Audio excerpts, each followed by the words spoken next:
Hey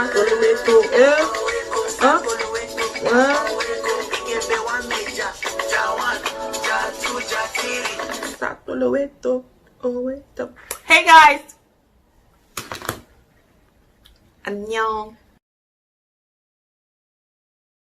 So let's just get into it.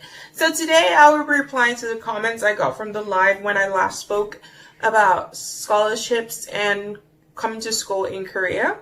And then I will move on to the questions I always receive on Instagram, also related to studying in Korea. So let's go. We can do this.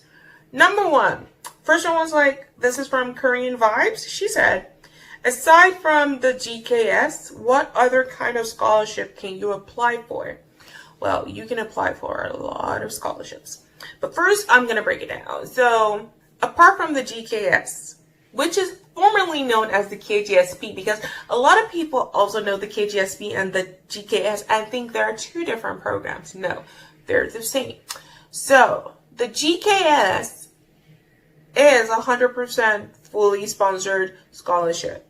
Does everyone want it? Yes. Can they offer it to everyone? No. The GKS has a quota. Every country has a quota that they can give to.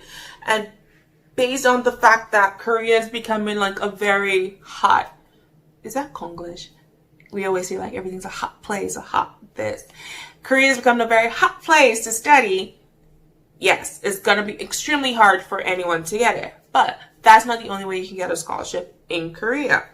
There are also things called university scholarships. Guys, any university you want is willing to offer you a scholarship if you have the right grade. The university scholarships are very easy and somewhat similar to the GKS scholarships in terms of application, which means all you have to do is have a high grade and English skills. Or Korean skills. But let's just go with English skills, because most of the time people who are applying don't already have their Korean skills. And when they're saying Korean skills, they're not saying like if you can say 안녕하세요. No. They're expecting from like a level 4 and above. So like a level 4 and above will get you a 65% scholarship. And if you want 100, you need to get level 5 or 6, depending on the school. For my school, you need a level 5. Or, English-wise, they have IELTS scores or TOEFL scores in which you can get to balance out the TOEIC, which is a route that we should all take. So, English is, well, who has people watching? English will be easier than Korean, no? Anyway, so based on that, I think like it's fairly easy to get a scholarship in most universities in Korea. However, the main difference is the GKS scholarships give you monthly funds. Like they give you, if you're undergrad, they give you like 800,000 won every month. And if you're graduate, they give you 900,000 every month, which is a very comfy amount to give you every month. Roughly, give or take, $750 and $850 every month. But if you just have a normal scholarship, they don't give you any living expenses. However, some schools, not all, some schools do offer free accommodation, so they give you a free room in the dorms. My school didn't, but that's besides the point. Back to what I was saying. Number 2. So now we're diving more into the Instagram questions. Number 2. Okay, she just said, guide me through GKS, which, okay. I don't know how to guide you through GKS. GKS has 2 tracks, right? There's the embassy track and there's the university track. The university track is basically the same thing as a university scholarship, the application-wise, because application-wise, Korea universities are pretty much the same. Actually, if I cannot guide you, because just follow what they want and you'll be good. But I can give you an advice. The most important thing in your application is the study plan. Guys, especially if you're going to be in the sciences. This is the period where you're supposed to go what you want to study and then go to the schools that you have chosen, find professors, and write your study plan based on what they research. Because especially in the sciences, most of the time we have to be in the labs, and that means our professors are the ones who choose us. So if your vision does not match with the vision of the lab, they would not pick you, no matter how high your grades are. So you have to prove to them that you are smart and on the same line with them in like whatever they want to research or whatever. That's for the grad schools. For undergraduate, I don't really know. Do they ask you for a study plan? I'm not an undergraduate. I had an undergraduate on during the live. You should ask those questions because that's the reason why I do the lives, because I always get the people who can answer all of these questions from y'all. And you guys, well, next question.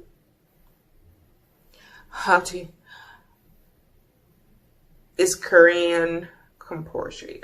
Okay, I don't know how many times, even from my family members, I've gotten this question so many times. How do you study in Korean? Well, in my case, my classes were 50% in Korean and 50% in English. There are some courses that are 100% English, and there are some courses that are 100% Korean. If the school you're applying to is offering your course at 100% Korean and you don't speak Korean, you would not get the admission. Just laying it out there. My cousins went through this so many times. They were rejected so many times for this exact reason. Because they already know there's no way you're going to be able to survive. But the ones that are 50-50, they have a little leeway. And they understand especially like courses like engineering. Like there's no language in engineering anyway. So they allow leeway if you don't speak Korean. However, some universities have a requirement on what level you have to graduate. So I need to break it down for you first. TOPIK has 6 levels. I've become so great. 6 levels, right? 1, 2, 3, 4, 5, 6. 6 being the highest one. Most universities require that you have a 3 to graduate. And which is why in the GKS program, in that 1 year, they make sure you get 3. Because once you have the 3, you don't have to do it again. And that means you're guaranteed to graduate as long as you study really hard and you pass all your requirements to graduate. However, there are special universities like my school that require you to have a 4. Luckily, but it wasn't so easy for a lot of people. I have a lot of friends who were required to keep repeating until they got it. However, there is also another way. If you don't have the 4 before you graduate, you can take a class in the school, in the language school. Well, that's if your school has a language school. Okay, I don't know about for every school, but in my school, Korea University is the best school. If you don't have the level 4, which is a requirement to graduate, you just have to take a class.